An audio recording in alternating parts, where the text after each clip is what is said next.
what happened during the night. So if you had sleep disturbances, if you didn't get a lot of sleep, if you're really sleepy, you can mark all that, and it's going to throw some of your temps out if it's too crazy. But if it was just you woke up once at 3 a.m., you went pee, you got back to bed, you still had 3 hours of sleep because you got up at 7 or 8, you should still be accurate.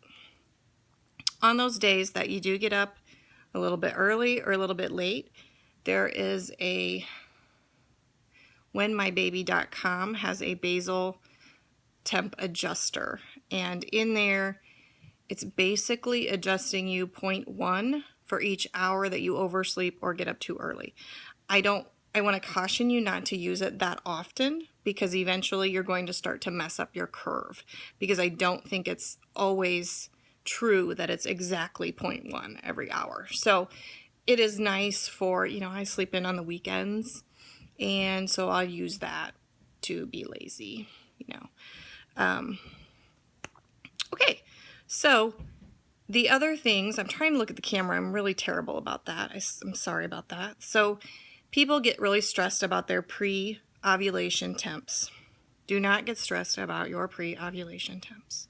They do not matter. They are, when your body is experiencing a surge of estrogen, that's what happens before you ovulate. It will pull your temps down. That's what estrogen does. In fact, progesterone takes over when your egg is released, and sometimes we have what's called an estrogen fallback rise, which is essentially the estrogen kicks back in because there's a little bit left over, and it pulls your temps back down. Not a concern. No big deal. So what you are looking for when you are trying to track your ovulation is you are looking for a possible dip in temps right before you ovulate, which is the day you ovulate. And then the following day, a 0.2 to 0.5 increase in your temperatures. Now, sometimes, this is the beauty of Fertility Friend, it will find that for you, and it will give you crosshairs. But it waits until you have 3 days of high temps after to confirm it. And because I've had months where my progesterone just didn't really kick in right away, it took 4 or 5 days for me to get my crosshairs. So that's why we do this on an ongoing basis, to establish a pattern, and we don't rely on an app to tell us when we're releasing an egg. We rely on our body. So you can look for a dip, but what the nice thing about Fertility Friend is there's also a feature that will tell you, hey, last month you ovulated between cycle day 12 and cycle day 14, and because you got a positive OPK on cycle day 11, we think you're going to ovulate again on cycle day 12 through 14. So you can kind of, it's normal to fluctuate a little bit. It's not normal to have a 22-day cycle ever, and then a 38-day. So if you're within 5 or 6 days, that's okay. When we get stressed, we're not going to ovulate on time. So you just don't need to get stressed about your pre-O temps at all. Then when you see that 0.5 increase, and I always look for a 0.5, but I do a 0.5 increase, then you've probably ovulated and it's probably too late to catch the egg. There's always next month. I recommend, if you do not know when you ovulate, to start out doing baby dancing every other day from the end of Ant Flow until your positive OPK, and then doing it another time or two for good luck.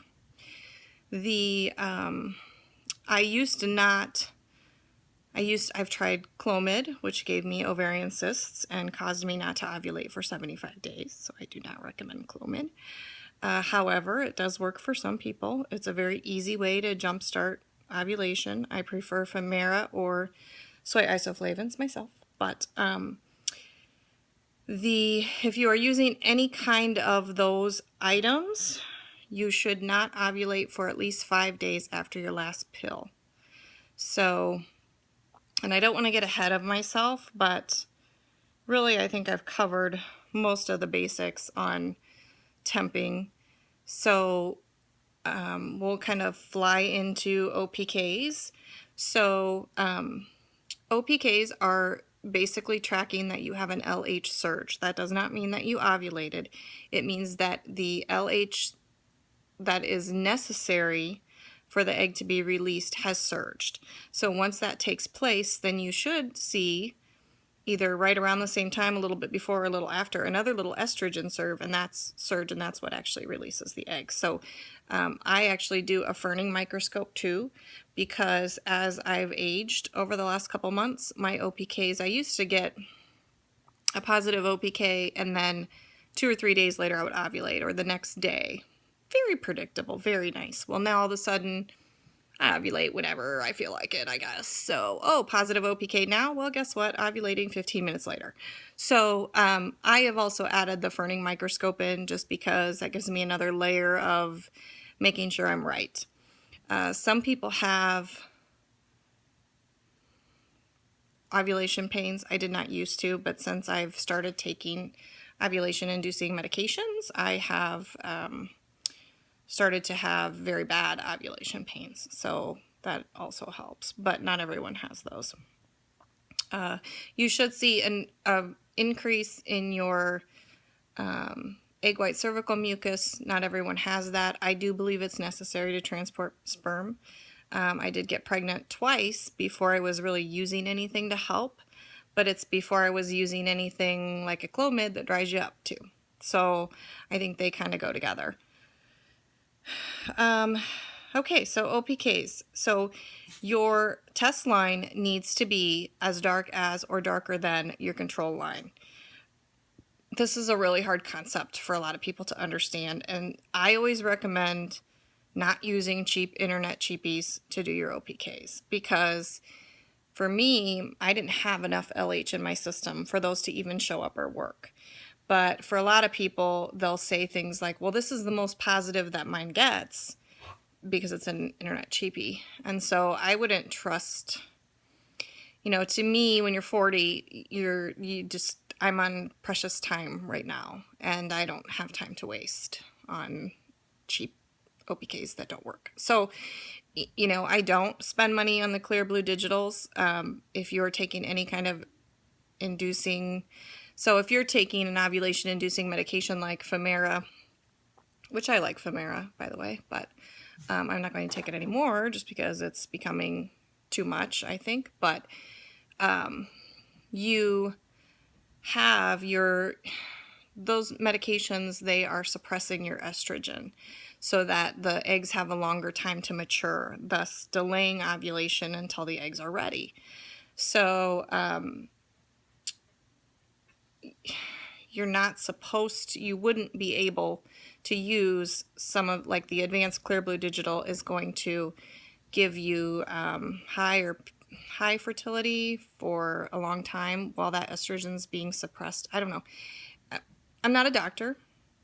I'm not a doctor at all. I read. I have probably read 10 or 15 different fertility books cover to cover. And so I take this stuff very seriously because I was, I've had the chemicals, and I've been told that, I probably needed to get IVF or IUI. And I have also read that if you are miscarrying, but you are conceiving, then you will carry to term eventually. So I'm going to hold out for those odds. And I just want to help other people be able to figure out how to pinpoint ovulation. So I'm trying to think if I am forgetting. OPKs should be taken. And this, I did go to a fertility specialist for about 6 months. And what you need to do is you need to use second morning urine, not first morning urine, that's gross. Second morning urine as close to noon as possible for your OPKs.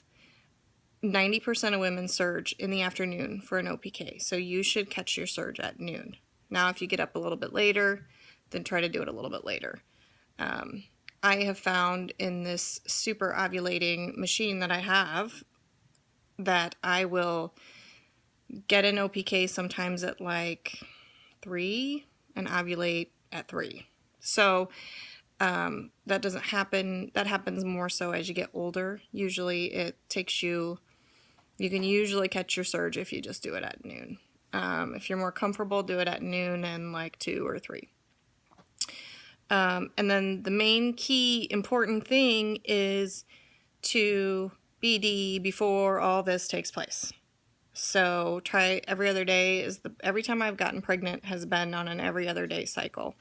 The cycles that I did it every single day, we didn't get pregnant. And I think it's because, at least according to my fertility doctor, the sperm has not had time to rebuild. That is controversial. I know there's people that will argue that that's not the case. I know people that have sex every single day and get pregnant. So you just have to find out what works best for you. I think for my husband, every other day works better for us. So I'm trying to think if there is anything else. One more thing that does come up a lot. So when you take your temperature, there's no reason to take it 3 more times after you take it. You go with the first temperature that you took. Because once you start moving around and retaking it, that's not your basal temperature anymore. That's your regular temperature. So just one time, take it. If it's a different time, go to whenmybaby.com, make your little adjustment, put your number into Fertility Friend, your temperature, and put the time. And if you have an OPK that day, log it. If you have cervical mucus that day, check it. I don't do so much with the cervix because I can never find mine. It's there. I'm pretty sure it's there. But I can't ever. It's very hard to really gather. I mean, there are people that are experts at it and can help you with your cervical position, but I seem to be able to figure things out without knowing it. So the other thing that you can tell from your post-ovulation temps, I just want to mention this because I did bring it up at the beginning. If your post-ovulation temps do not get that much higher than your pre-ovulation temps, then you would need to ask your physician to do a 21-day progesterone test, or it's 7 days after ovulation if you're ovulating before or after the normal 14 days. When I'm not having a medicated cycle, so I'm not using my Femera, my temps stay pretty low. So that's basically when my progesterone was sitting in the 10-12 range. So, I'm not going to advocate for Femera or anything like that, but that is what helped me get my temps up, my progesterone up. But that's just something that tracking your basal temperature can help you figure out. So I don't think that progesterone was my problem why I was miscarrying, but I know that it's a big factor for a lot of other women. So that's just something that I want to mention. We run a monthly chart thread on our website. Well, it's not a website, but the Facebook group. And everyone that's charting puts their charts there. We analyze them for each other. We help each other figure out what's going on. I think it helps to have the support, and even I have days where I'm like, what in the heck happened? Was I dead that day? Did I have a fever? Was I sick? I mean, what in the world? And that's part of temping, but having the support there to help figure stuff out is really good. And Fertility Friend also offers a charting game. That is how I learned to read charts, is playing that game over and over again.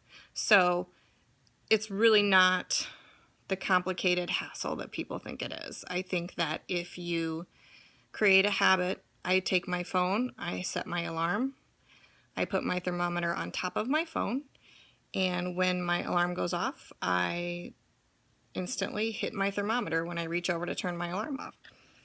I take my temps and it's done. It's pretty easy. So, I recommend if you're having questions, you can join my group. Just make sure that you have a female profile, and we do not usually accept members that look like spam or businesses, so you need to look like a human, and then you may feel free to ask questions there. So Hopefully that answers your questions. I'm starting to ramble, so I will go now. Thank you for watching. Bye.